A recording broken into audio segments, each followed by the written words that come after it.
Hello and welcome to Bookworms. It's the show where we read books and talk about those books. I'm your host, Alex. And I'm Joe. And coughing into the microphone, you are. How are you? I'm doing good, Alex. A lot better now that I got you on your toes now. Yeah. Don't know what to expect.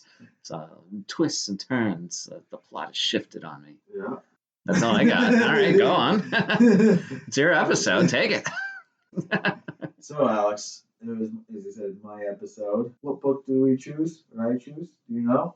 I do know. Did you read it? I heard you had to finish it up moments ago because I did cheat a little bit. My one book is actually two books. Yes. Much like I did with Mystic River, I finished it same day, about 10 minutes before we were supposed to start recording, and also I read about 200 pages in one day. So it's very fresh, is what you're saying. Yes. And great, you say 200 pages, people would think, oh, that's like 2/3 of the book. No, this is a 700-page book, so it was a long book, because I said it is actually two stories, two books in one book. Yes, this is a multi-leveled book. It's two stories. Oh, this is why, Alex, you will never host a show by yourself. We're gonna totally do that someday. We're gonna fracture off. Yeah, it's gonna be like the Beatles. We're all gonna have our solo careers. You'll be John Lennon. I'll be Paul McCartney. Yeah. Hey, you could be George. I mean, yeah. the one that everyone's, he's way better, says nobody in actual real life. Yeah, everyone loved George. What are you talking about? Ringo. Everyone hates Ringo. Yeah, he's probably the one that's still most successful for actually still just doing stuff today. I mean, Paul has been around since the 60s and he's still going heavy. I don't want to say he's going heavy. I think he's kind of laid back and just kind of resting on his laurels. He collaborated with Kanye West, okay? Yeah, I think he's regretting that one now. Anyway, so it was my pick this month, and I picked a high fantasy. I don't know if it's really high fantasy. It's definitely fantasy. It's definitely fantasy, epic fantasy, but even then it's not really epic. Yeah, it's, high fantasy, it's set in a world that isn't our world, essentially. Yeah. So, like, Lord of the Rings is high fantasy, set in Middle-earth. There's inhuman creatures and all this magic and stuff going around. Like, this one, you get the feeling that this is just medieval Britain. This is, but it's still not quite Britain. There's other races. There's a magic system, but yeah, they got elves and dwarfs kicking around, and goblins, and goblins.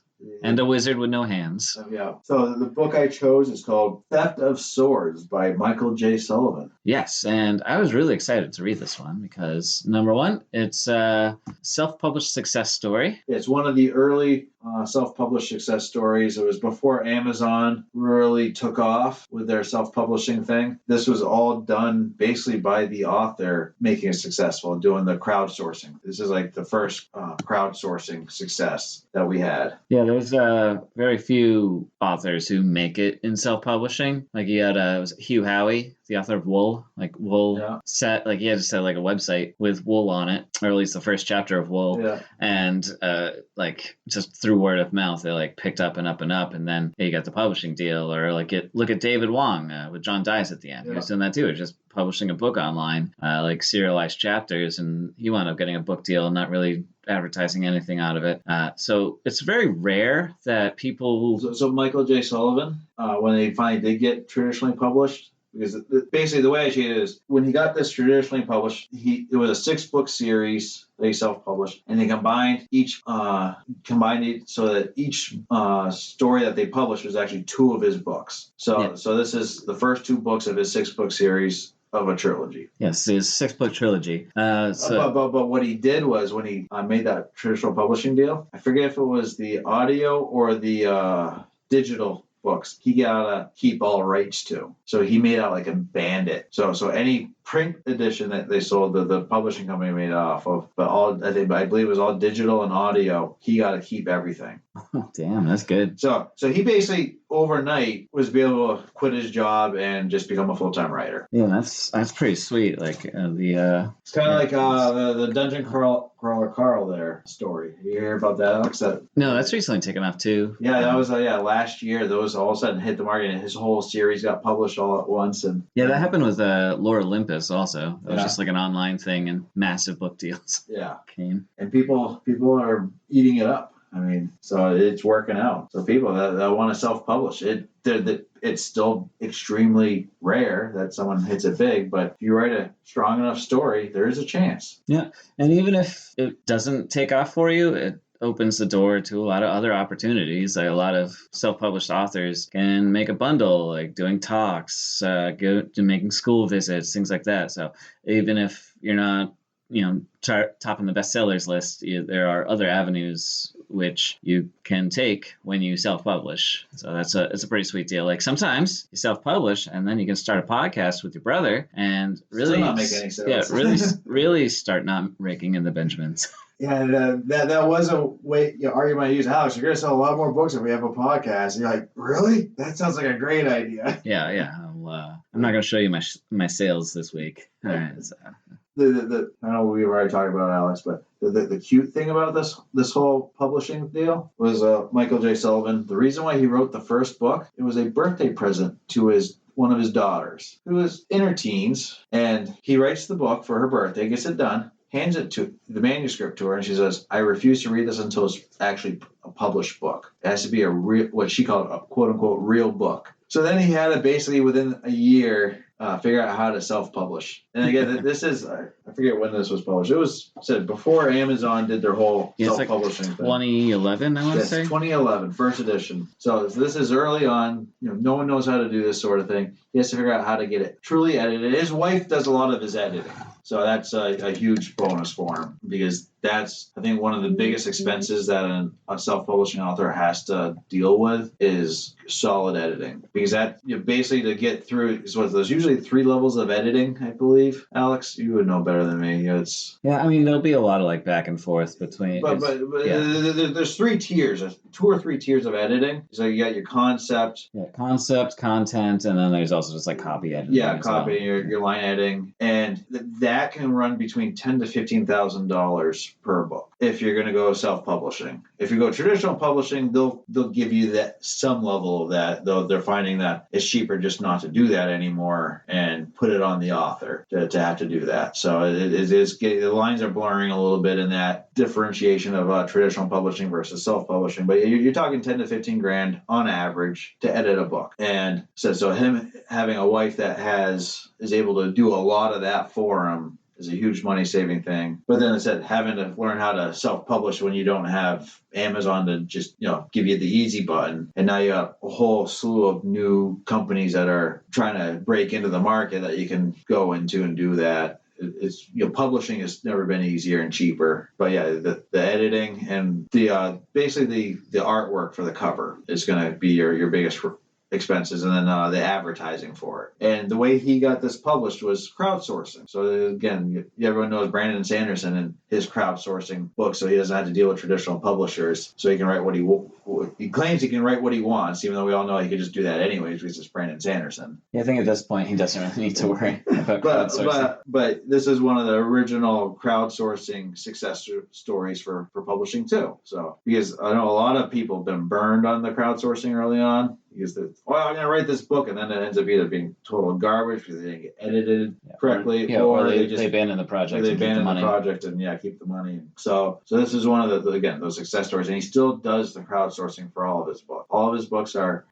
self-published, and then once they hit so many sales, he has a deal with a publishing company to then traditionally publish the book. I believe is how it works. Yeah, so he gets like the initial hit of people buying, and then like after it starts dying down, he'll just be able to collect residuals off of book sales going forward. And so a lot, because he'll do the crowdsourcing, and some of his books he'll publish all the names of people that donated money, and he'll have like 4,000 or 5,000 people that just basically pre-ordered a book, and so he'll get all that money, and then he'll publish it, and he'll print out 3,000 or 4,000 books, and the publishing company says, "Hey, this guy just sold 3,000 or 4,000 books. Let's buy up the rest, his rights, and we'll put it out for the mass market and put it in Barnes and Noble and Amazon and all that stuff, and get another 3,000 or 4,000 people to buy the book, being republished again within a year of it first coming out." And So it's a win-win situation. He's just one of those authors that just got very fortunate. Yeah, he's killing it. Like he's But so let's get into the story, Alex. Yeah. Well, before we do that, one quick aside, if you don't mind. I do mind. Okay. So this episode's dropping in May. Yes. However, we're recording in the beginning of March, and we have trying to get ahead of you people. Yeah, we've recently learned of the passing of Dan Simmons. Yes. So even though we're 2 months behind the game by the time this episode drops, just wanted to do a quick acknowledgement of his life and career as we've included him in our podcast, and it was. He's going to be a common feature in our podcast, I think, in the coming years. Absolutely. He was a phenomenal writer, and he's heavily inspirational to thousands of people. So just wanted to say a quick little acknowledgement to that. And for those of you that like reading my book reviews on Medium and Substack, I did have a recent recording posting of one of his last books. So definitely check that out. Yes, The Abominable, which I believe it is his last book. So yeah. The last one as of now. He might have a postmortem book coming out. Alex was mentioning earlier. Yeah, I was looking it up. Yeah, he hasn't published anything since 2015. Looks like he essentially retired, but it was he might have one more coming out. Who knows? One parting gift for the world. But yeah, I just wanted to say that, and it's, we're talking about this fantasy book, so I thought I could mention it in about one of our most prominent fantasy authors in the world. But so I'm going to read the back of the book we're covering now. Let's do it. All right. Since we've been missing it a bunch of times already. Hey, we got last week's or last month's. Last week's. If we do weekly episodes, oh boy. Alex won't be able to keep up on that. He has a hard enough time doing the book of the month thing, and let alone the bonus episodes. So remember, this theft of swords.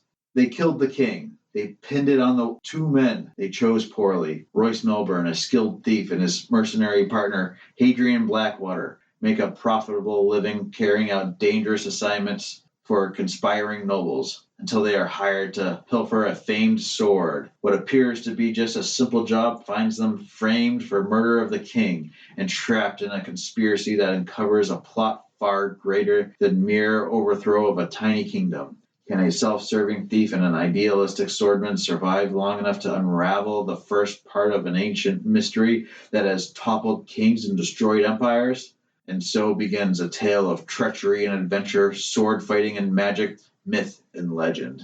Hell yeah. And this series does actually meet all those promises, unlike other books we've covered. Yes. Yeah, sometimes they just lie to you in the back of the book. But this one is about as consistent a read as you'll ever find. I kept telling Joe, like, this guy's a master of the basics. And, like, that sounds like faint praise, but it's actually incredibly high praise. We've read a lot of fantasy on this show, and the amount of people that try and go big with their fantasy end up falling on their face, R.F. Kuang. So it's like very nice to just read a book that is, just good. Like It's well written. It's not melodramatic. It's not slowly paced. Like the fact that it's 2 books in one just helped the pacing entirely. So like a 300-page fantasy book is amazing because they just rip right through it. They don't get bogged down with characters, and it's awesome. Well, when I first read this book, I believe I was either in college or just graduated from college, and I read the first book, loved it, the first 2 books of the trilogy, but it was one of those books I realized this isn't Lord of the Rings. This isn't gonna was it the Robert Jordan's Wheel of Time books. This isn't going to, or even George R. R. Martin, this isn't going to throw you for any loops. It's going to be pretty straightforward, very good versus evil, almost simplistic, and very few plot twists that you're not going to see coming, but it's done solid. Yeah, the twists and turns, especially in the first book, the Crown Conspiracy section, like I thought that was really well done. Just like unless you read the back of the book, it's like oh well, they go steal a sword, and all of a sudden the king's dead, and they're on the run, and they're blamed. He's like, you don't know at first who did it. Like they have the obvious red herring of the king's daughter, but and then there's a whole deeper lore underneath that he's not really talking about. He's hinting at it with like the corrupt church and everything, but yeah, it's just so well done. We're not going to go heavy in the play-by-play because we'll be here for hours because it's getting 700 pages here between 2 books. Yeah. But we'll give you a quick overview of each book and then just kind of give you the in-depth feelings on the characters and the writing and all that stuff. Yeah, like what stuck out to us. Yeah, so book one, remember what it's called, Alex? Yeah, the Crown Conspiracy. Crown Conspiracy. Basically, as the back of the book is covered, you have these two thieves, an actual thief and then a swordsman that are partners. They get hired to do a job last minute. They're unsure they want to do it, but Hadrian, the swordsman, says, I want to do it anyway. So they basically get set up. They sneak into the castle, go into the altar where the king has been murdered. They come out and the guards are like, hey, the king is dead. These people just killed him. And man ensues. They get captured. The prince, who's about to be crowned king, Ulrich, condemns him to death, but his sister breaks him free and has them kidnap the prince. Yeah, kidnap the prince and also instructs them to go to a hidden prison. Yeah, a hidden prison that nobody knows about it except for those who already know where it is, and meet the wizard Esarhaddon. So through adventure and misadventure, they travel down a river, almost get assassinated a few times. Yeah, they meet you start seeing like some of the corruption in the kingdom when they meet they want to stop at a monastery. Yeah, they stop at a monastery, but it's been burned to the ground, and it's just one surviving monk. And it's like they hear like, oh, the hospitality of monks, they'll take us in. They show up and it's like a dark, rainy night, and he, like the monk who greets them, he gives them a bed and some of the worst food they've ever had. And, in a basement. Yeah, in a basement. And so they're like, oh, we're gonna go complain to the manager, yada yada. And then they find out that the place was burned down. He's the last surviving monk. Yeah, and he just gave them the last of his food. Yeah, last of his food. And his bed. Yeah, he has like 3 potatoes left in his bed. So, and he slept outside in the cold rain so that they could have even just a modicum of comfort. So, but yeah. And he also has an eidetic memory. He had memorized every book in the monastery that got burned down. He remembered where every stone was laid and how it was mortared in. He also likes horses way too much. Yes, he has a fetish for horses. What was that guy's name again? I don't remember. Yeah, it doesn't matter. It doesn't matter. He doesn't appear in the second book. But he'll come back in later books. Okay. Anyways, they bring him along, even though he's never left the monastery. We also find out he is the third son of a noble who they had stolen a bunch of letters from that come into later, because they had stolen some letters that were supposedly of the noble's daughter having a love affair with essentially a rebel, but it was actually a code for fighting against the church. Got very complex quick once you started getting into the whole thing. Yeah. But anyways, but he was the third son of this noble, so they were using his monastery as a way to exchange letters, even though the third son had no clue what was going on, because he's just a simple fellow. Yeah, it's kind of funny. Like while this is all going on, like Ulrich, he's been kidnapped by Royce and Hadrian, and like there's this whole thing where he, like this whole humorous bit where he's like, oh, so they set you free. She set you guys free. Told you to kidnap me, and then like you're escaping. And there just happens to be a boat by the river, and then there's no way they're having you guys lure me outside the kingdom so I can get slaughtered off of in this manner. And then they get like attacked by like fired at by arrows like at that moment. That was really funny. Yeah, and so they go to the hidden prison where they find a wizard with no hands. They free him and basically set into motion the what ends up being the fallen empire, finding the heir of the lost emperor. Yeah, and so Esarhaddon, we'll give a little backstory for him because he's a very important character. Yeah, so he has been in prison for 1,000 years, and they took his hands, and he's in this prison where they've frozen time so he doesn't age. Yeah, so he's just kind of hanging out there, and they get him out really quickly because it's like a little bit of subterfuge going on, and the prisoners lock all our adventurers in with Ezra, and then they manage to get out through Royce's cunning, because he's got a lot more than just being a thief. Ezra's magic, because he's able to, because magic in this world, you need your hands, especially your fingers. Yeah, his magic is severely diminished. But he's able to, because he had 1,000 years, he had worked up a spell that he was able to launch once he got these people brought in to help him get out. He's able to alter the way that time works within the prison, so those guards all of a sudden are frozen in time even more so than they are. So like they're in this prison for several days. They think they're in this, but by the time they get out, it's only been like an hour since when they went in. Yeah, and he's a funny character too, because he's like talking in this like old English speak the entire time, and then they're like, "Why don't you just talk normal like us?" And he's like starts making fun of them because they sound so stupid to him. But yeah, so they break him out. He basically just says, "Screw you guys, I'm off on my own adventure now. Bye." And they're like, "Hey, what do you mean? We just broke you free. You owe us something." And he basically tells them who is the murderer of the king. Yeah, because he just like he doesn't even use magic to decipher it. He's just like, so you're saying you guys were in a locked room and then you open the door and then all of a sudden a dwarf was screaming murder, murder, murder. So the dwarf obviously killed him. Yeah. And they're like, oh yeah, that makes sense. And like that's how it happened. There's no. Yeah, it was pretty. He's like, you guys are a bunch of idiots because that was pretty obvious. Yeah.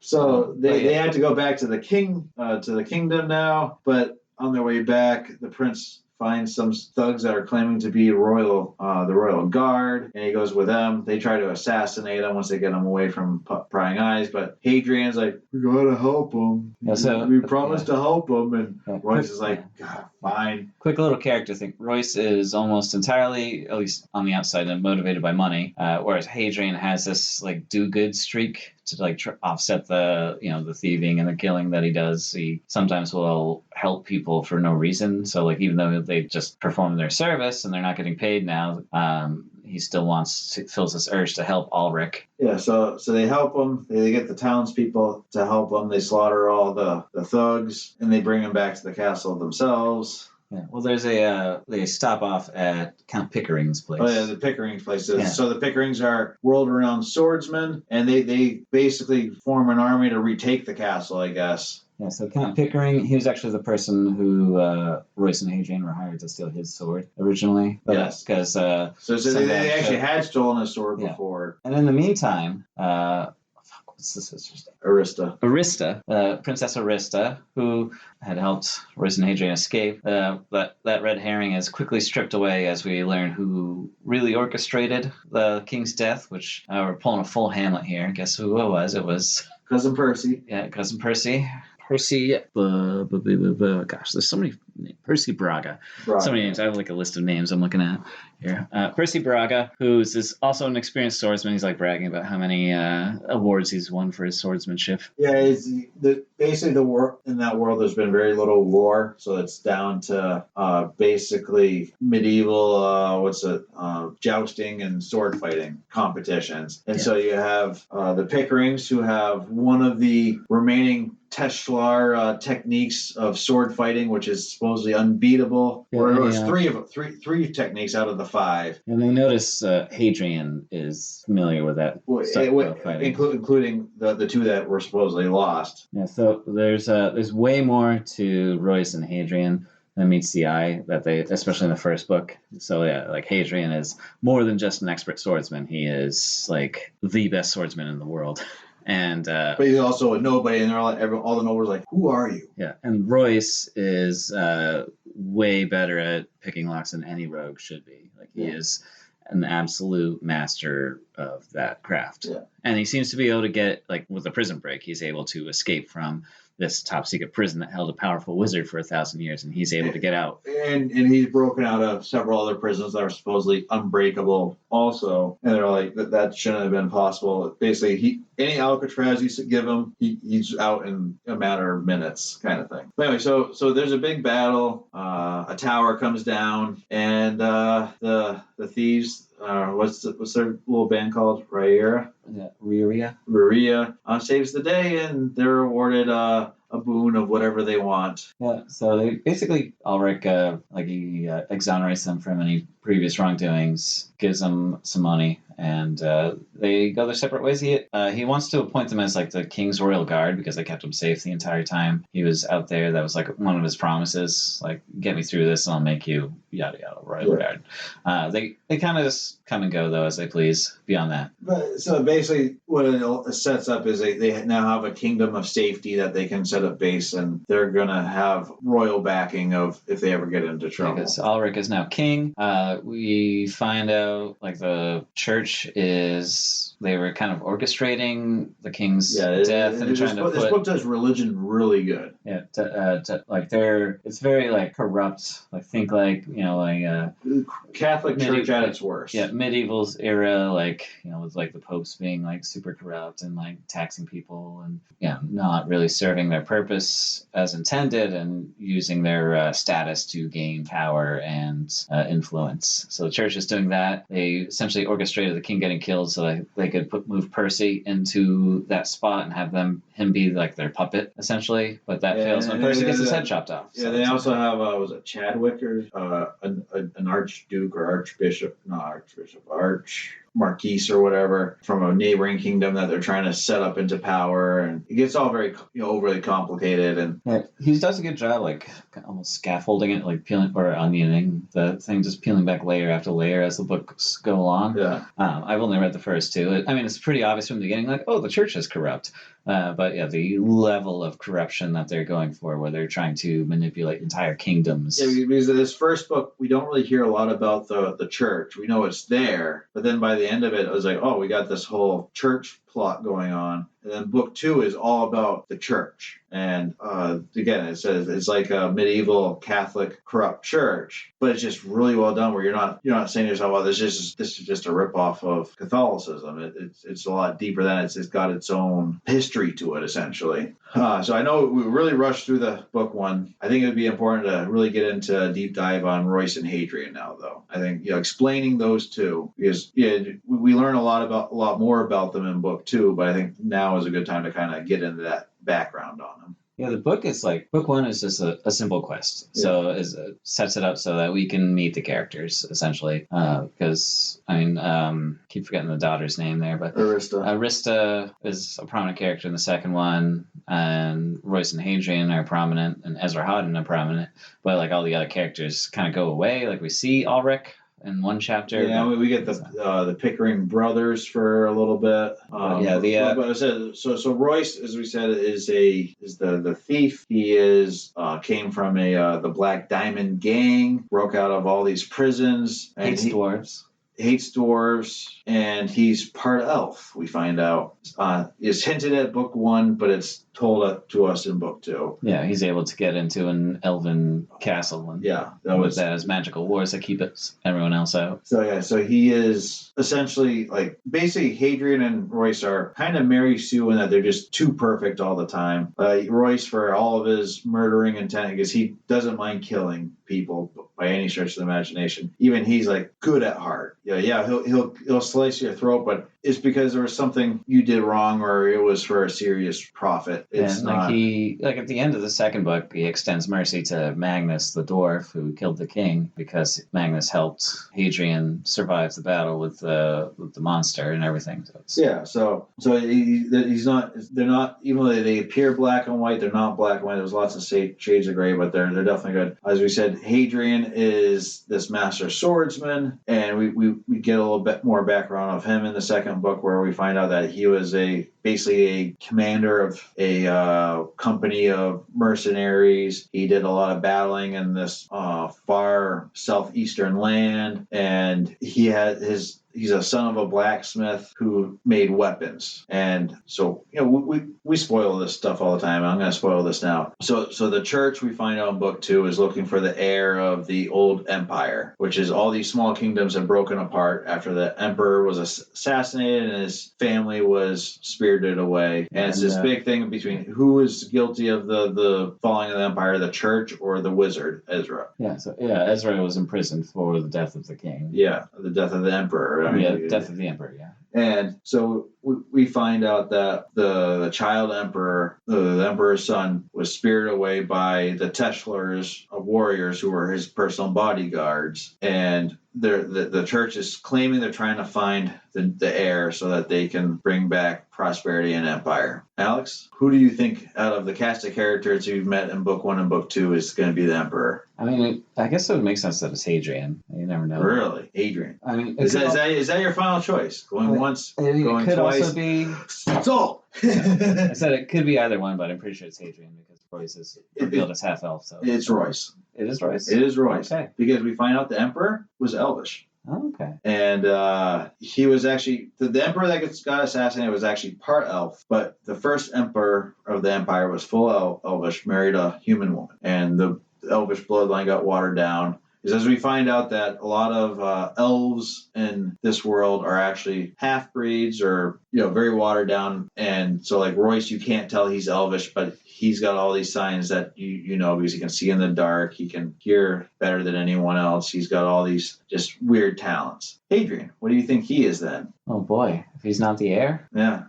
He could be anything then. His family line is the Teshlar warriors. Okay. So his dad, who was a blacksmith, was a Teshlar warrior and passed on all the 5 Teshlar techniques, and they had passed down. And so what we find out by book 6 in book 3 there, or compilation 3, all of this was set up for them to actually meet because they got separated over the hundreds or dozens of generations. But basically Ezra from prison was able to kind of view it, and a few of the academics from the college that Arista went to were able to piece things together and say, hey, I think these guys are supposed to be together because they're of royal noble blood. And they said, just seeing, Hadrian fight and Royce's, because he's basically a street rat. But they see like, hey, there's something different about this kid because he's far and above everything else. And he's got, we find out that they're wearing amulets that keep the church from being able to track them, but certain people can who know the whatever secret spell can track them. So they're like, hey, we got this way to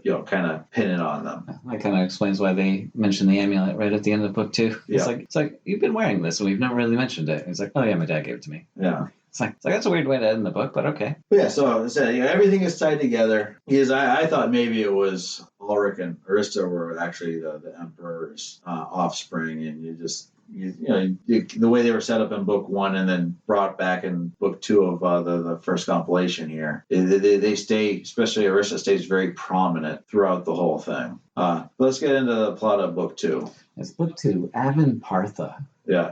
So Avon Partha, we find out, is an elven tower in a waterfall. Yes. But we start off with Royce and Hadrian as 2 years after the events of the first book, and they've tracked down the person who originally hired them to steal the sword, who wound up just being like a down-on-his-luck sailor. They're going to kill him for revenge, but then it's revealed he's adopted an elvish child, and he's like raising her so they spare his life. Yeah, he's raising her as his own daughter, and basically treating her as equal. And that's kind of the first hint of Royce has a thing for elves, and we were like, oh, you must be elvish because he cares way too much for these this group of people, even if they are just downtrodden. But for someone that cares only about money, supposedly, he is willing to kill a lot of people for just insulting a group of people. Yeah. So shortly after that, we actually meet some of Royce's old consorts from the gang that he used to roll with, and the Black Diamonds. They threaten him, and then they say, oh, by the way, there's this girl asking for you by name.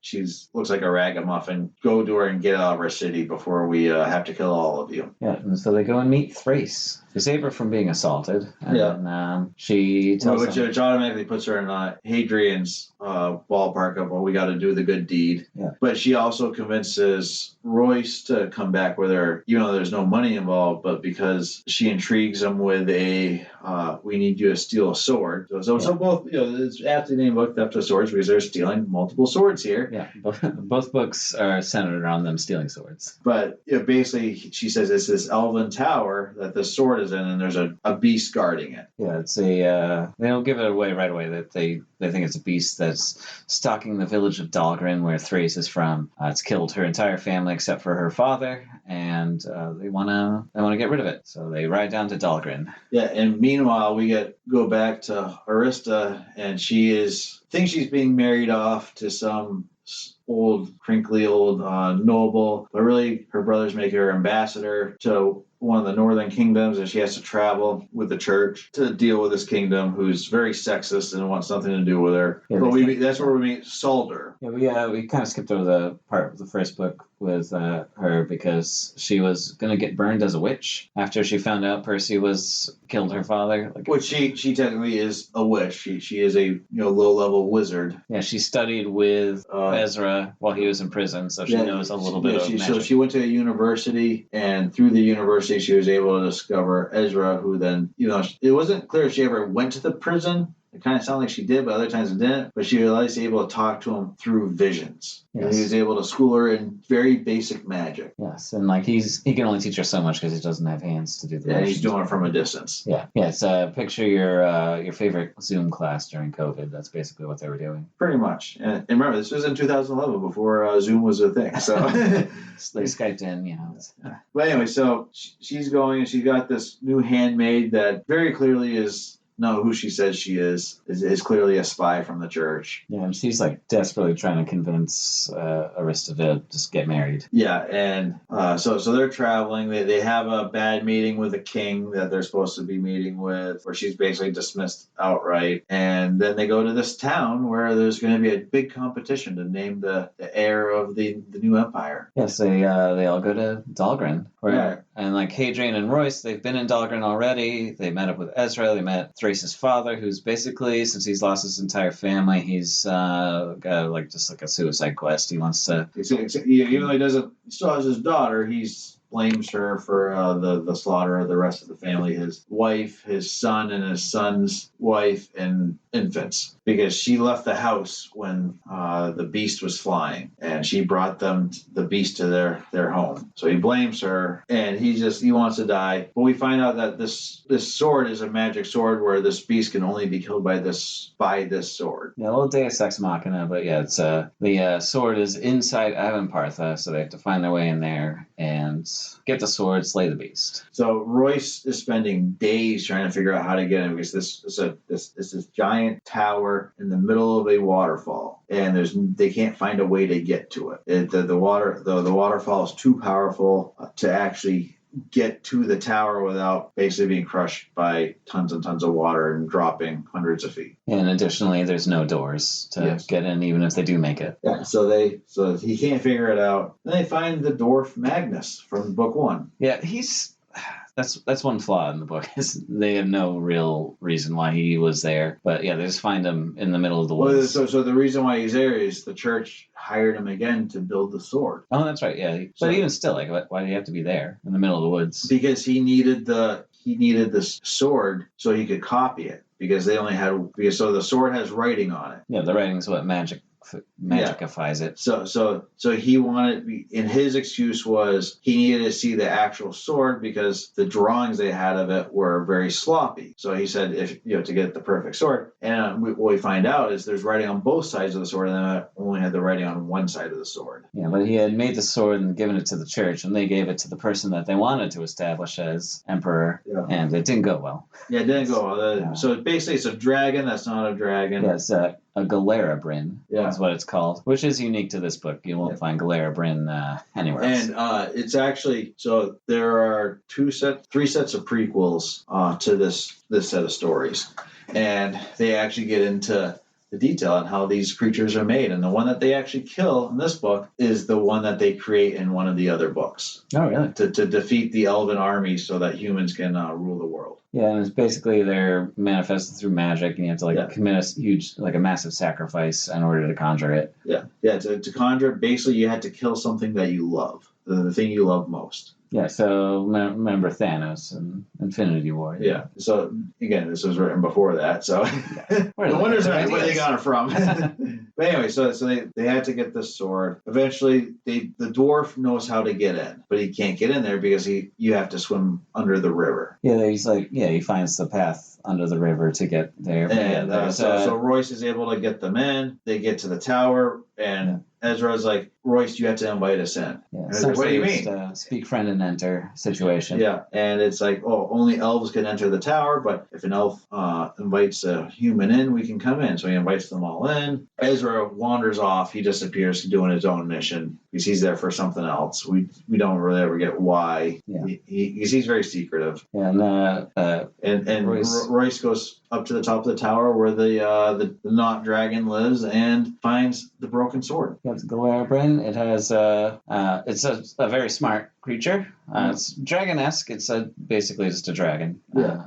But it's a magical dragon. It's a magic created dragon. Because they say there's real dragons in the world and they're nothing like this. They're actual creatures where this is a magic construct. Basically, if you read the prequels, it is a human that was sacrificed to destroy the elves. So this guy, basically, he was already kind of going crazy because he wanted to marry the emperor's wife, or soon-to-be wife, because she wasn't the wife yet.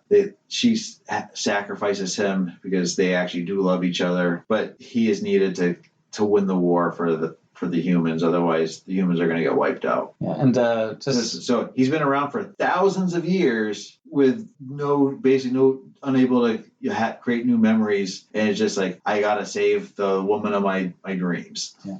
Well, speaking of women of our dreams, while we talk about high fantasy, like nerding out right now, remember that like Joe is in fact married. Women like him. It's strange. Whoa, I don't understand why this had to get brought up, Alex. I don't know. I'm just making nerd jokes.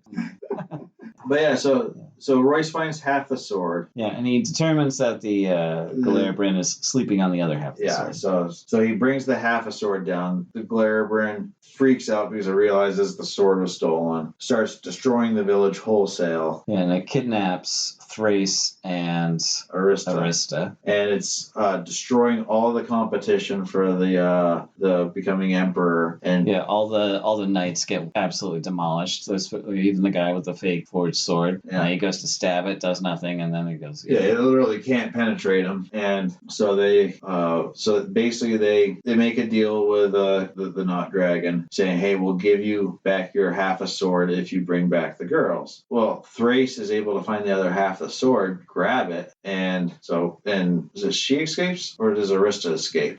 So the Galera takes him as like a hostage exchange. But one of them escapes. Scenario. Remember, one escapes and he keeps the other one. Yeah, I think Arista escapes. So, but Thrace has the sword on her, the other half of the sword on her. Yeah, and the dragon says, they give him the hilt back, and he says, like, I can't let you live even if, like, no, they don't give half my name. They don't give the hilt back. They give a fake. Because they have they give another fake. Right. Oh, yeah, because, Magnus makes a fake. But he says, I can't let you live because you know half my name. Yeah, and they give the real half of the sword to Thrace's father. Yeah, and Thrace's father dies because Hadrian's about to get killed because he's jumping all over the dragon trying to blind it with his swords. So Thrace's dad is like, he's kind of got a recall to life. He's rediscovered his purpose. He wants to save Thrace. So he stabs the Not Dragon, Geralbrith, with his half the sword, causing the dragon severe pain, but he gets killed in the process. Thrace goes suicidal, saying, my poor father. Takes her half the sword, not realizing what it is. Yeah, her entire family's dead at this point. Yeah, so and stabs the Not Dragon. And in a flash of pure white, magnesium magic, the thing disappears and is killed. And the church happens to be, it had fled, and they're coming back, and they realize, this little village girl killed the dragon. She has to be the empress now. How do we spin this? Yeah, and they, basically they're going to turn her into she's grieving. She's basically catatonic after the death of her father. Yeah, so they're already spinning how we can use this to our advantage and all that jazz, and marry her off to whoever we want to become emperor. Marry her off, kind of spin her as like this hero of the people, and at the same time they're going to manipulate her behind the scenes. Meanwhile, the Pickerings and the sons of Gun for this competition, one gets killed by church sentinel, and what this is going to do is basically set up a protagonist against the church, so that one kingdom, Alaric's kingdom, never wants to actually fall in line with the church and whatever they put out. Yeah, it's like clearly and Alaric's kingdom is fairly small. So it's basically a David and Goliath situation, because the church is going to have every other kingdom almost under their power, whereas Alaric's kingdom is going to be just one small thing standing alone. Yeah, well, that's their goal anyways. But you can see it's like, hey, the church is screwing up because they're making enemies when they shouldn't be making enemies. Thinking that because they're too full of their britches, saying, we can just change change leadership whenever we want, even though they've already failed numerous times in this one small kingdom, and they're wise to that whole thing. Absolutely. But yeah, then that's where the book leaves off at the kind of, I guess, the cusp of war about to break out. Yeah. So what do you think of the quality of writing, Alex? I thought the quality was very good. I didn't like it at first. I listened to the first chapter on audiobook, and it's like I hated Hadrian's voice. The writing was not like you said, it's very YA feel, which I read enough of that already.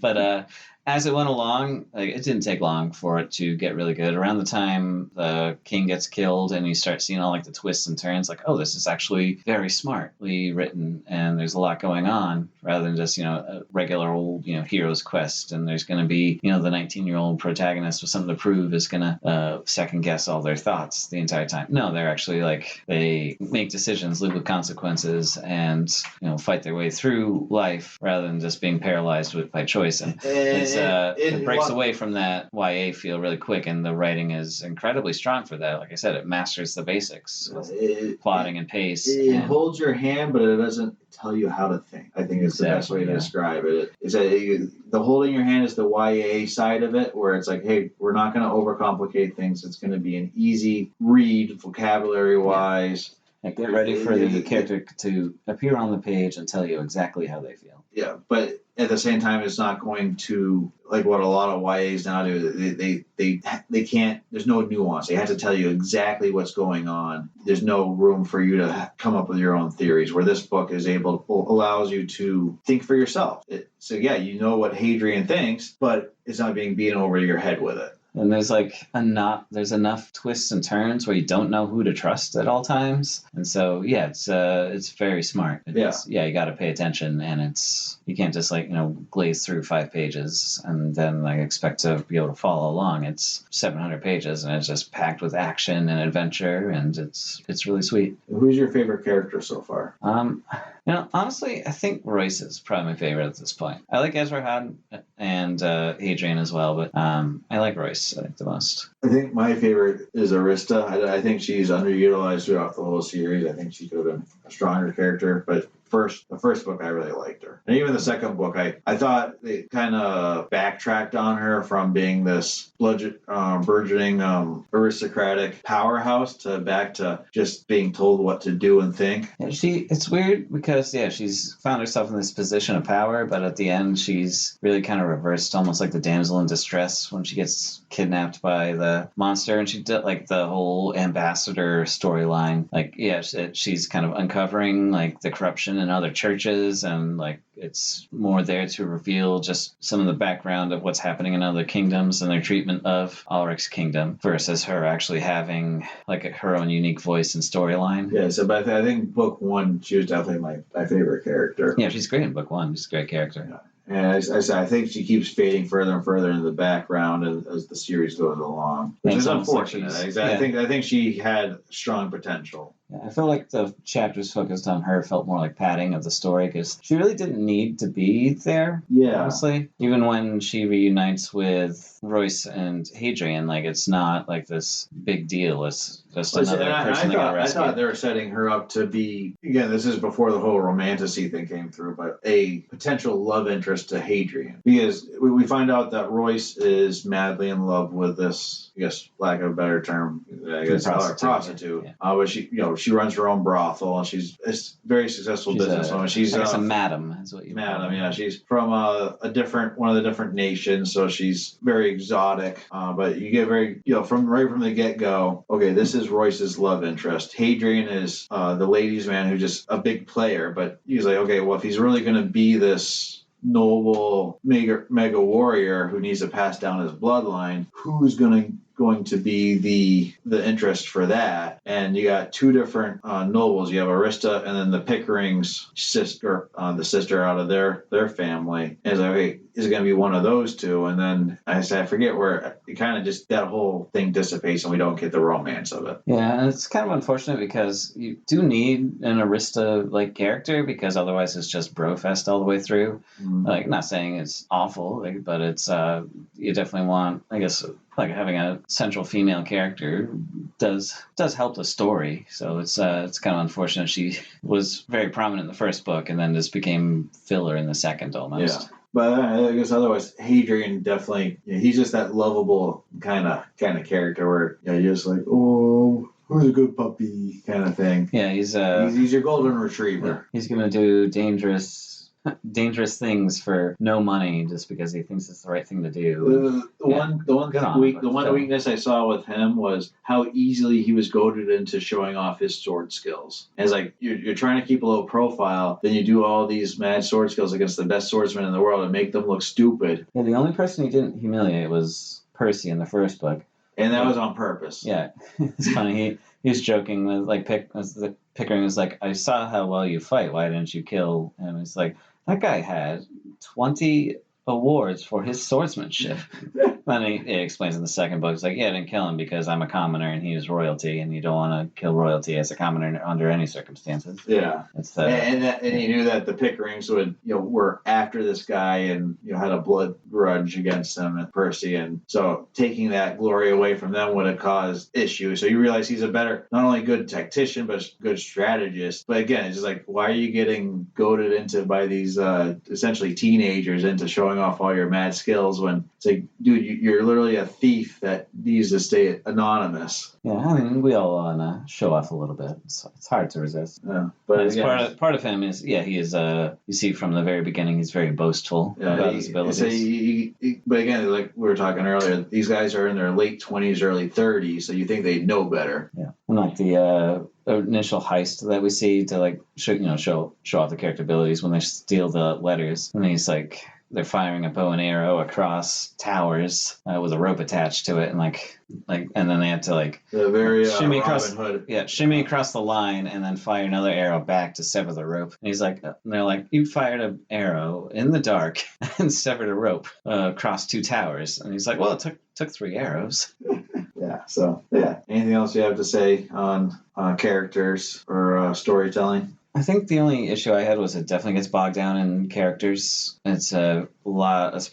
Book 2 has so many characters just popping in and out. I think that the biggest, so having 2 stories here, book 1 super strong, and we've talked about this before. Like, I know John dies at the end. We talked about it, where when you get multiple books within a single book, you get your big climax halfway in, and then you had to start all the way back at ground zero. And I for me, the second time reading it through, it started dragging hard in the middle of the second book. Yeah, Evan Parth is definitely inferior to Crown Conspiracy. Yeah, and it was just, by the time you get to the end, again, Sullivan's amazing at building the tension and the excitement. Yeah, the fight with Galera Bryn is like some of the best fantasy writing you'll read. Yeah, and it takes a while to get there. Yeah, but as I said, you got this high, and then you dropped all the way back to the bottom. So I think as a duo, having 2 books in one, that does hurt it a little bit. It almost is better if you read them separately. Yeah, even if you still read them back to back, reading them separately, knowing that these are 2 different books, and having that physical separation, I think would have helped. Yeah, just kind of trick your brain. So like breaking up your Hershey's squares into different squares so you feel like you're eating more candy. Yeah. Any final thoughts, Alex? Oh, that's all I got. Okay, I have some questions for you, Alex. All right, lay them on me. It's the first time in a while we haven't burned through all our questions. I know. I was working to try to keep them, from answering here. As I said, he's a little bit different format. He's rushing through the plots because we skipped a lot because I said that this is a very complex story, and you got 2 stories here. So we would have been here for 2 hours if we try to 2 to 3 hours if we try to go through this point by point. Oh yeah. So did this feel more like a throwback to classic fantasy or something more modern, and why? Yeah, I mean, it had that throwback feel to it, like the storytelling of fantasy, like in the 60s era, like the Ursula Le Guins and that style where you can have a shorter fantasy book and still pack a punch, because now, like, fantasy books nowadays are all loaded as hell because the world building is so massive. They get longer every time. This book, it's 2 books, and they're both 300, 350 50 pages, which is a good length, your average length for a book, which is great.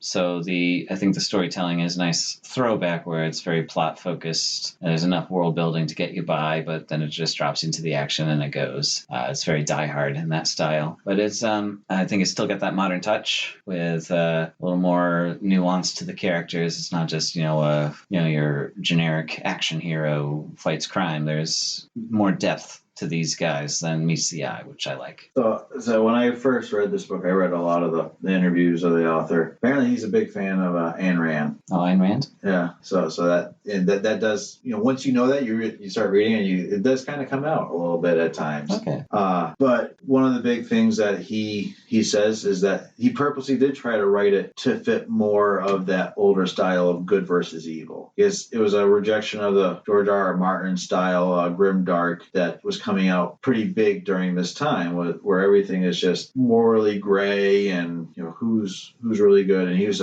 we need to go back to, or he felt like we should go back to simplified stories that have a legit beginning and end, and have maybe they have great, they're not knight in shining armor, but they are by any standard definition a good guy. Yeah, like it's they're thieves and killers, but they're also good people. There's no so it was very intentional. Again, it was a rejection of the way grimdark genre was going, but still with a modern feel to it. Yeah. No, it's very well done. It's good. It's good with the good and evil, but it like that clear delineation. Even though they're all technically bad guys, I guess. But there's also that the low level thieves are the good guys, and the supposed the royalty in the church, they're the bad guys. So it's a good circumvention of that good versus evil. It's not just elves good, orc bad. It's people you think are evil are good, and people you think are good are actually evil.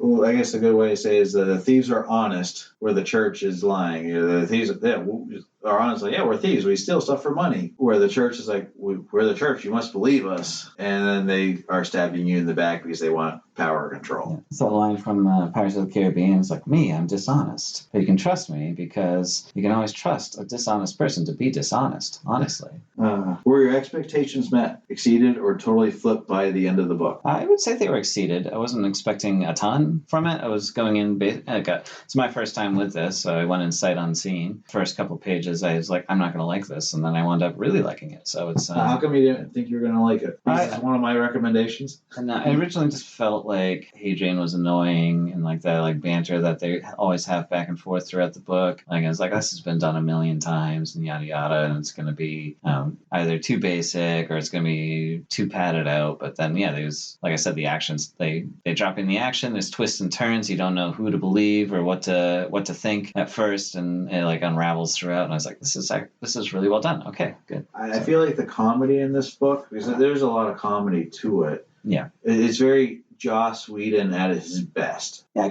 I see that. Yeah, there's a lot of snarkiness to it. Yeah, but it's done like a lot of people in these days. James Gunn? When he tries to do it, it just comes off bad because the timing is always off. And James Gunn has his own sense of humor that he should stick with, but he tries to be Joss Whedon sometimes. Yeah, but if you look at Joss Whedon at his best, which we're talking like Firefly or mid Buffy type stuff, or even his the first Avengers movie, he's able to have the moments when you need tense or sadness or whatever going, but then when that tension and sadness needs to be broken, he has that timing to say, okay, let's throw in that snarky comment, that funny line that's going to break that tension and bring you back. Where I feel like this book, Sullivan does a very good job of that, where they're not saying inappropriate things at the wrong time. It's not like Royce and Hadrian are in the middle of fighting the Goldarar and then they're throwing out these snarky comments. So no, it is serious because this thing will kill you in an instant. So we are totally focused. They kill the thing. They get that moment of, oh, thank God we're still alive. Let's look around. Yeah, okay, everyone's still here that needs to be here. Hey, who wants a cheeseburger kind of thing. Yeah, exactly. Which it feels more realistic. I don't know if you've spent a lot of time around like firefighters or cops or soldiers or anything like that, Alex, but that black humor that they have to get through those very difficult moments, while this isn't black humor in this book, it has that same feeling of, hey, we just went through something really emotionally heavy or physically heavy. Let's roll it back a little bit so that our mental capacity can handle what we just dealt with. Yeah, a lot of times, like when you deal with heavy things, you want to joke about it because it makes it more manageable. Yeah, but I said they're not doing it in the moment. It's after the fact. Yeah, they handle their shit and then they to help process it. Yeah, so I said I think that's where a lot of modern writing and modern film gets it wrong. Where it's we got to put it in now because we want that quippy one-liner that Harry, what's his name, Clint Eastwood's most famous line there. Go ahead and make my day. Do you feel lucky? Do you feel lucky? Yeah. They're looking for that kind of thing and missing the whole point of it. Yeah, like that wasn't supposed to be a humorous line. Yeah. That's like, I'm about to break the law and just shoot you in the face, even though I'm officer of the law. He was such a bad cop, wasn't he? Yeah. Looking back on it, I was like, how did he have a job?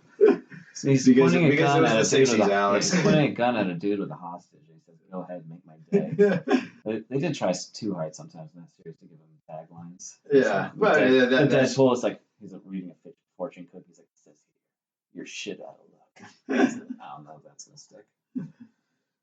Yeah. So Hadrian and Royce's friendship feels effortless. What makes their friendship believable compared to other fantasy duos? I mean, I guess it's that banter that just they know back and forth, and like they know there are lines that you don't cross. You don't force the other guy to confront something they're not ready to do. Like when we learn that Royce is partial elf, like we learned that Hadrian knew the whole time, but he's like, what, Hadrian's sort of like, yeah, you never brought it up, so I didn't feel like pressing the issue, but I knew the whole time. It's like, it's pretty obvious you're trying to hide it. But yeah, there's this quiet understanding between the two of what they're willing to do and what they're not willing to do. And Royce never, like, even though he gives Hadrian a hard time whenever Hadrian goes Boy Scout and tries to do the good thing, like, he plays along with it, but he never says no. Like, he still helps his friend. I wrote down here, they both recognize the other one's talents and appreciate their own shortcomings. And they're very, the whole, it's not really a true thing about opposites attract, but Royce realizes there's a lot of things he just can't do, that if he wants to be a successful thief, he needs Hadrian to keep him within certain lines. Otherwise, he's just as evil as the gang that he used to work for, assassinating people. Or there's situations he just can't get through because he needs the muscle. Where Hadrian realizes, hey, I can't, doing the whole soldier of fortune thing was a terrible time because you're fighting for these terrible people doing, committing atrocities. And, working with this guy, I can pick and choose my jobs. And when we were able to, we can do good deeds for whoever needs it, which as we see in these two cases, Hadrian keeps getting them in trouble because he takes jobs that clearly they shouldn't be taking, but it's for a good cause, or at least he thinks it is. So I say you get that play off with those things. Yeah, absolutely. And yeah, it's just just fun that way. Mm-hmm. There's no like, oh, they're not friends anymore, and then by the end of the book they're friends again. It never plays that card. I don't know if it does in the future books, but I think they pretty much just stay friends the whole time. Nice. The prequel series, so there's 3 prequel series. You have the formation of the Empire, the rise and fall of the Empire, and then you have the story of Hadrian and Royce before this series. And that last one I mentioned, you do get, when they first meet each other, how much they hate each other. It's kind of like, you ever watch Bones? Yeah. How much Booth and Bones hate each other when they first meet each other. It's that mutual, like, Bones like, you're too stupid. Booth is like, you have no clue about the real world. Yeah, along those lines. Yeah, it's along those lines. The two of them have that dynamic and that almost that exact style of story of. Then they're married by the end. Pretty much, yeah. Okay. Making babies. Did the twists feel earned, or did any catch you off guard in a good or bad way? Were they unbelievable or hardly there? Oh no, they felt earned. I think that's something I kept saying while we were talking about the plot. It's like, yeah, they're it's very well done. It's peeling back layers. It's kind of things coming out of nowhere, and yeah, just you don't know what to believe. It keeps you guessing, keeps you interested, and keeps you reading. So the twists are very well done. If this were made into a TV series, what tone would work best? A gritty or lighthearted or somewhere in between type story, what actors would be perfect for the show? Boy. You mentioned Joss Whedon, something along those lines. Just, there's a lot of serious moments, but there's also some snarkiness and humor. So you want Joss Whedon directing, is what you're saying? Yeah, I mean, I don't know if I want Joss Whedon directing. I hear he's hard to work with, to put it diplomatically, but I think he's hard to.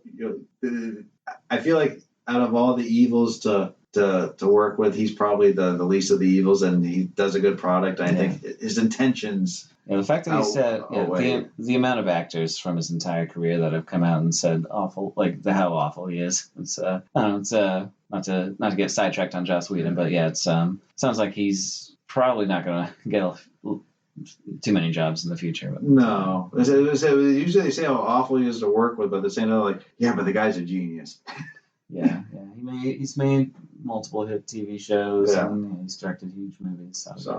But I would say, but something along the tone, like a Joss Whedon show, like a Buffy or a Firefly, something along those lines would be great. Yeah, Firefly would be like a kind of a good kind of comparison. I get where that's a sci-fi space cowboy thing, but I could see that kind of show being a good framework for this book series if they ever wanted to make it into a show. Yeah. As far as actors go, I don't know if it was a TV show. I don't know who I would cast. Who would be Hadrian? Okay, I guess, how do you picture Hadrian? I mean, I think they're both kind of none of the ones particularly toned or muscular.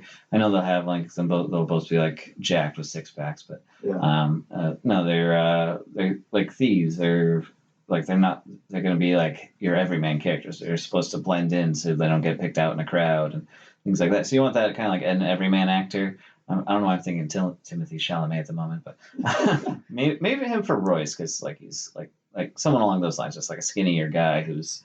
So I know you get the picture of what they look like on the book cover, but when I picture Royce in my head, I'm thinking a guy 5'5", 5'6", max height, and not scrawny but very lean. And we're in the picture here. They show him shorter than Hadrian, but he's kind of hunched, and it's I picture him way smaller. Where I see Hadrian as the 6'2" to 6'5". Yeah, the guy in the front kind of looks like Stephen Amell from Arrow. Yeah, he does. Yeah, so maybe one of those things. I know he's in his 40s now, but someone in that family would be cool. Yeah, but so I see Hadrian.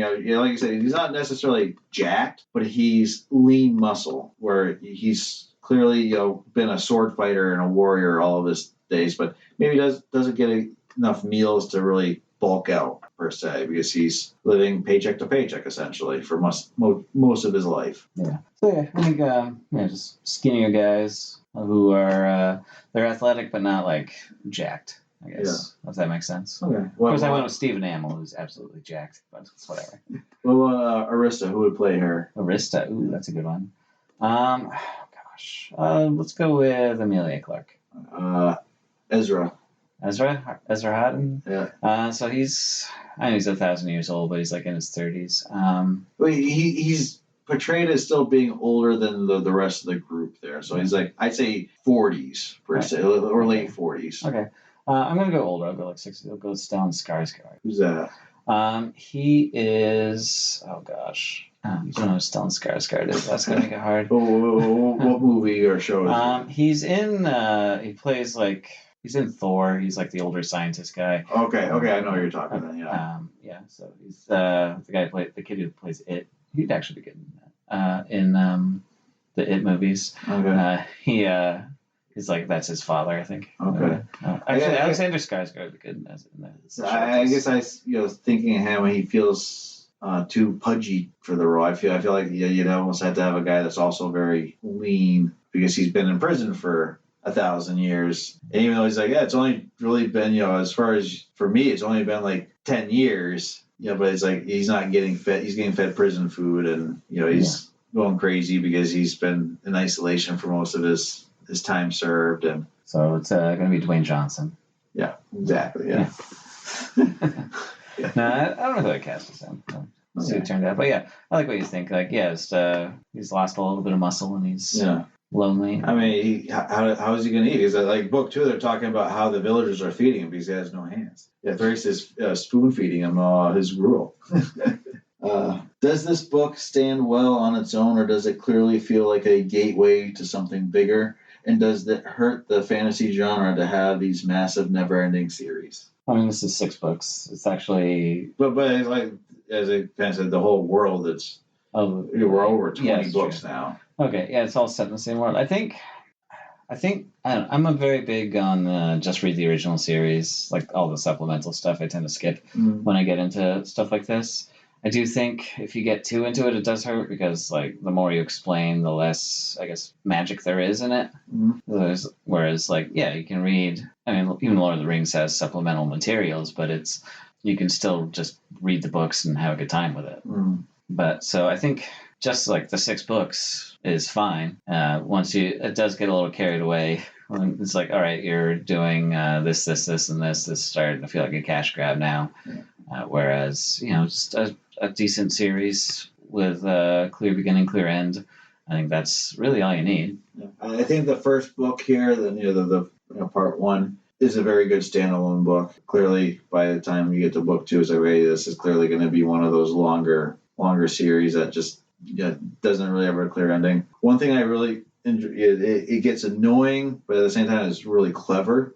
So it said the religious system in this series, in the first 6 books of the trilogy, get really well defined. Like it gets really in depth into all that stuff. And then you go to the prequels on how the Empire was made, and you're talking like 2,000, 3,000 years before the time of these books. And while things are similar, they are vastly different. Like the god Marlborough is like the god of humans is the goddess Mary in the prequels, and it's actually it's Mary something or other, but it's like. But you can, by the end of that 6-book series, you can see the church establishing for the humans and a patriarchy type structure trying to take over the religion. But at the same time, the gods are literally walking the earth with the people. It is very Greek, has a Greek myth feel to it, where the gods are direct hands into the affairs of humans and elves. Okay. And so it's just the way they do it is, like I said, you read this original books, and you go to these prequels, and like, that's not how it happens in this book. That's not what they said in this book. But then you get into it, it's like, oh yeah, I see what he's doing here. He's saying, humans are fallible, and we're talking thousands of years difference in time. Things change, stories change, they evolve, and depending on who has control of the narrative and what their purpose of controlling the narrative is, it can greatly change the story, even if it is still the same basic outline of what actually happened. So you find out that this whole empire thing was more an accident than this god ordained thing. And the alliance between the emperor and the empress, I forget the emperor's name, but the empress is Persephone. She's the human. It wasn't in these books, it's a story of true love conquers all. In the actual stories, they really couldn't stand each other, but it was a political maneuver to win the war, because the humans needed this group of warrior elves to side with them to fight the magical elves. Otherwise, both sides were going to get destroyed. So they said, hey, if we have this marriage, and then the fact that they're able to have a kid, they're like, whoops. How'd that happen? That's not supposed to work between species. Yeah, and I think Michael Sullivan, just reading this book, I think he's talented enough to expand his world like that. Yeah. I think there's other writers, even if they are talented and do a good job writing the original set of books, they're going to falter when they start doing nothing but supplemental materials. George Martin, but it's I think he can do that. I think I don't know if it's always the best idea to just only write in that one setting. I know you're probably getting pressure from your publicist. You're like, hey, these books are outselling your standalones. Yeah, Michael J. Sullivan has one standalone book, and it was a time travel book, a murder mystery type thing. And I really liked it. And he sent out a poll shortly after he published it saying, hey, should I make this into a series too? And I'm like, yeah, I put in in Mortal Kombat, like, do not do that. And if anything, he should write more standalone books. And he hasn't since then. He's just stuck to this world, which I enjoy it. But at the same time, it's like, let's break out of here and do something new that's going to be different than a epic fantasy world. Like, I don't want another, like a Brandon Sanderson, I'll write this fantasy world, and then I'll write this completely different fantasy world. So let's change it up a little bit to something different. So you're not just two epic fantasy series side by side that don't relate, but if you looked at them side by side, they're basically the same thing. Even if you just got like a pen name or something, like what Ian Banks did, like it's like, oh, when it's fantasy, it's Ian M. Banks. When it's not, it's Ian Banks. Yeah. Like, just do something to differentiate it. And then, instead of Michael J. Sullivan, just Michael Sullivan. Yeah, you're talented enough to write really compelling fantasy. Let's, like, maybe, it can be fantasy, but like, try something different. Try your hand at something different. I bet you would surprise yourself. You'd surprise your publishers. You'd surprise your reader. His science fiction, his time travel book. Yeah, it's technically science fiction, but it's basically fantasy. It's like the whole thing. The idea of the time travel is like, that's just the mode to get the character from this time frame to this future time frame. It has nothing to do with, we're building a time machine. It's like, you built it in the garage with phone books and milk crates. It's like that's just we needed to get a character from modern era to go into this future utopian setting, and then have all of a sudden this mysterious thing happen where all these people start dying when, hey, there hasn't been a murder for 500 years. What is this? And there's this newcomer from the past, and they were a very violent race of people. He's the one that's trying to solve it because he's the only one that knows how to solve crimes because he came from that era where they had crime. Was that Demolition? Kind of, but with less violence. Okay. It's a very smart book, and it's kind of, so I doubt you'll ever read it, but so I'll just run it here. Basically, the guy is a smart scientist, catches his wife cheating on him with his best friend, so he builds a time machine to say, fuck this, I'm out of here, see you later, have fun with my cheating wife. Goes into the future, has a basically romantic but non-sexual relationship with one of the future beings who is androgynous because there's no sexes in the future. But then, so these murders happen, just to find out that his best friend found his blueprints to build the time machine and decided to follow his buddy to the future and screw up his life there too. Nice. Like, that's a fun twist. I'm trying to get away from you, damn it! You stole my wife. Now you're destroying my life here. Why can't you just leave me alone? But I wish you'd do more like that. Just breaking from the mold of this world. So yeah. Any last comments, Alex?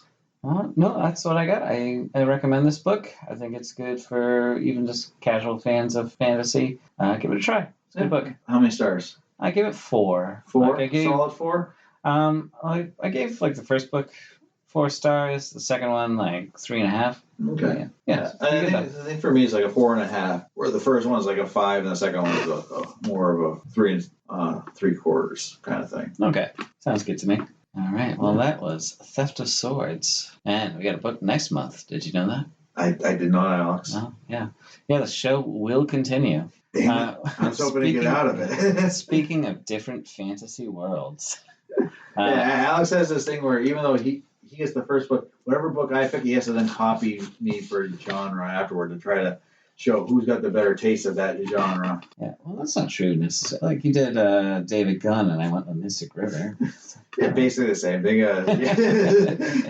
My book. No, I think you went Mystic River next, Alex, because your first book was such a dud. Yeah, I went 2 murder mysteries, but now I am, in fact, going fantasy. This one is not high fantasy. It is just regular fantasy. It's set in the real world. So it is. It's actually, I chose this one because we'll get more into this once you've read the book and you can tell me your opinion on it. This book was a 2022 Hugo Award nominee. Guess what book won the Hugo that year? Some Desperate Glory. Yes. All right, so this book is The Adventures of Amina Al-Sirafi by Shannon Chakraborty. So Joe is going to have fun trying to pronounce a lot of different Middle Eastern names. We will laugh at him and call him a bigot. Pretty much. To entice Joe, I'm going to read the call out on the front of the book. Chakraborty's storytelling is fantasy at its best. You know who that's quoting? Who? R.F. Kuang. Oh boy. Am I gonna like this book, Alex? I think you will. I heard it the first time I listened to it on an audiobook, and I was comparing it to Xena Warrior Princess. I think that's a fair comparison. Okay. Yes. The Adventures of Amina Al-Sirafi. Tune in next month. We'll deep dive into it. It's quite the book. Yeah, I'm looking forward to it, Alex. I think. Excellent. Are you going to be able to finish it in a timely manner this time? I think so. Okay. Yes. So 1 to 2 months. Okay, I will start it next month then, and hope that you are close to finishing. And I'm already 50 pages in. Oh, Jesus Christ! How many pages is it? 400 something. Okay, so you got a while to go. Yeah, 400 something. 400 something. Okay. So yeah, that is our show for today. If you want to stay informed, please subscribe. We do post the 5th of every month, the book of the month for that one. And then we do a bonus episode on the 20th of the month where we just pick a random book and just throw it at you. Yeah, sometimes we don't. Yeah. It says sometimes we don't even do a book. Like last month we did a movie. And so yeah, that is the best way. We're on all the major podcast apps. We're on YouTube, audio only. So definitely check us out there if that's where your thing. On Spotify, Apple. Rate us, leave comments. We do read all your comments, even on YouTube. We'll read those comments. We enjoy them. A little bit of feedback we've gotten. Alex has some books for sale. Yeah, we got The Destroyer, Paul Plimpton vs. Ragnarok. You can also check me out on Medium, talking about supplemental materials. We're not there yet, Alex. We're not there yet. Just hold your horses. So excited for Medium. We're going to have a quick discussion for that in a moment. Okay. If you want to get a hold of us personally, we have an email or KendallBookworms@gmail.com. I will get back to you. If you have any recommendations, we're also on Instagram @KendallBookworms. Check us out there and email us there if you want to. So we're looking for bonus episode materials. If you're an author, if you just have an idea of a book we should check out, we love recommendations. A few that we've gotten over the past couple of seasons, top notch. Which is your favorite recommendation so far, Alex? Greatest Thing Since Sliced Bread. Greatest Thing Since Sliced Bread. I Excellent totally agree. Well, you had that, and then the Tom Felton one was a dud. But we also did. We got a lot of mileage out of Tom Felton. Yeah, we did get a lot of mileage out of him. We'll get some more too. Okay. But Fear and Loathing in Las Vegas was a fan recommendation too. So yeah, so definitely gotten some good recommendations. We're looking for more. Medium. Alex has joined Medium. We have a little bit of a competition going here. Whoever gets 100 reads on one of their articles, the other brother has to read that book review. Alex, you're coming close on 2 books for me. Folks, if you go onto Joe Kendall on Medium, look up my book reviews for Between Two Fires by, I can't think of the guy's name, but we'll look up for that book, or the Ian Banks Complicity book. Alex will have to read both those books, and we'll do a bonus episode. Alex, I know we're only a month or 2 into it. How are you doing on your Medium? Well, I mean, it's slow to start, but it's fresh, it's new. I'm going to keep adding to it. It takes a long time to build it up. I have not gotten a lot of traffic yet, but I know that we will. So I'm fairly safe at the moment, is what you're saying. Yes. It was only, it's early March. It was only announced a few weeks ago on the show, and I haven't done a lot of advertising and personally. Which you won't do, so yeah. Well, I'm not too worried about that. Yeah, I'll start linking accounts and making it work. Yeah, so you'll be able to find that stuff in our link tree on Instagram. I do believe there's a few other links in the description for that stuff. I do have a Substack also, or you can find us on Goodreads, where I post all my reviews on there also, and on Storygraph. If you want to follow or friend me on that, I would appreciate it. Also, I do a little bit of pushing my own materials. I commented on one of your Medium posts that you announced on Facebook, and I linked to my Medium on that. Yeah, I don't think you got any traffic from that, Alex. I totally did. Did you block me? But yeah, so check that stuff out. See, what else we got, Alex? Anything? Everything? I think we got it all. Okay. Yeah, we've been going for a while now, so we've got so much. You've got so much editing ahead of you. I hate that. My own fault for picking a 2-in-1 book. Oh yeah. Well, tune in next time for the Adventures of Amina Al-Sirafi. We hope you enjoyed Theft of Swords, Until next time, I'm Alex. And I'm Joe. And this has been Bookworms. Out.